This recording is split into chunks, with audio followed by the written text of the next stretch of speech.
Okay, you know what? Since you guys are here, I want to tell you guys about myself, so you guys can understand me a little bit better. You see, my father, he's Puerto Rican. He's from the island of Vieques in Puerto Rico.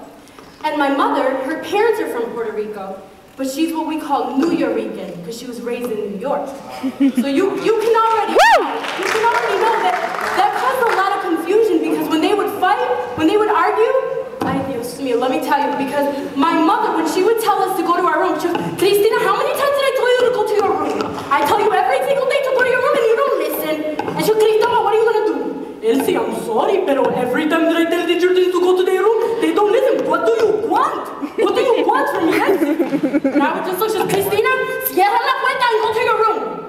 And I mean, I knew what she was saying, but I mean, God, did they have to speak two different languages on me? So I was walking to my room, go to bed, and then the next day was time for school. And you know, mind you, I grew up in a predominantly white neighborhood in upstate New York. So I remember one day I was in the cafeteria, and I'm putting my tater tots and the chicken nuggets on my tray. And I remember this little kid looks up to me, because I was in first grade, I was bigger. He says, excuse me. I say, yeah? He goes, how'd you get your skin that color? And I stopped and I looked at my hands. I put a chocolate milk on my tray. I said, drink chocolate milk every single day and you'll turn brown just like me. And I went home and I told Mom, this kid asked me why I'm brown. She goes, Christina, I don't have time for that. Please ask your father. So I thought to myself, all right, well, I was watching TV. I thought, that's it. I'm not white. I'm black. So I told my mom and dad, Mom, Dad, I want to go to a gospel church, just like the one on TV, where they sing and they clap. Like, can we go to a Baptist church? Like, sure. So we went to the Baptist church, and I remember I'm hearing and I'm looking around, and the women have brown hair, big eyes, brown skin. I'm like, this is it. I'm feeling good. I'm blending in real good. And I walk in, and the pastor said, Christina, I heard you can sing. And I was like, yeah. He goes, come on up here and sing for us, Christina. So I love to sing, so I went up and I was like, okay. So I decided to sing a slavery song. That's the only song I knew. No, the troubles I've seen.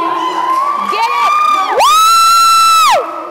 Yeah, Chris! Jesus. And I opened my eyes a little to see if they were reacting. And I'm looking, and the crowd is moving and feeling the music. I'm like, you know, my white friends really don't feel the music like these people do. So I kept going. I'm like, and sometimes I'm up, and sometimes I'm down. Oh, my Lord. And sometimes I almost touch the ground. Oh, yes. And I looked. They're really feeling it. I'm like, I'm gonna lay down my burden down by the river. And everybody's clapping and they're waving their hands. I'm like, this is great. Down by the riverside. And after church, I said to myself, this is it. I'm black. So all my friends after that were black. And I went to my girlfriends at school. I'm like, guys, let's go to a party. Want to go to a party? Want to go to you guys' party? Let's go. So I remember I went to the party, and then they had this really cool music, and they're like, go Christina, go Christina. So I did this thing that my friend taught me, Shantae, where you pop your butt. Pop, pop, pop.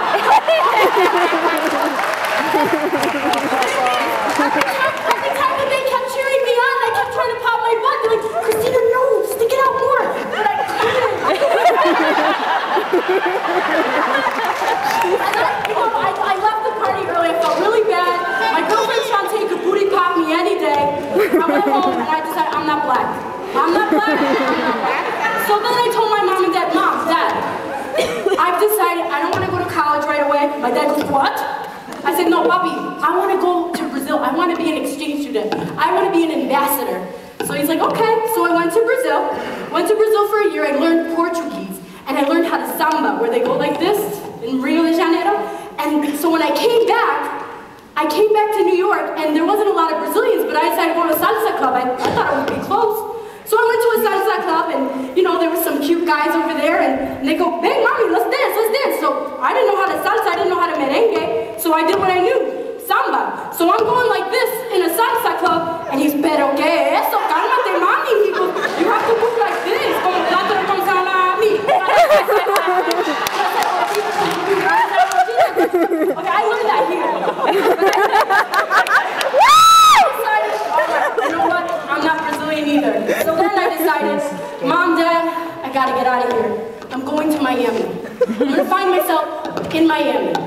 So I came to Miami, and I remember that they had CSA, Caribbean Students Association, and they invited me, and I walked into the meeting, and I looked around, and I saw people from Trinidad, from Jamaica, from all of these tropical islands, and the girls did look like me. They had big, poofy hair, brown eye, big eyes, and I was like, this is it.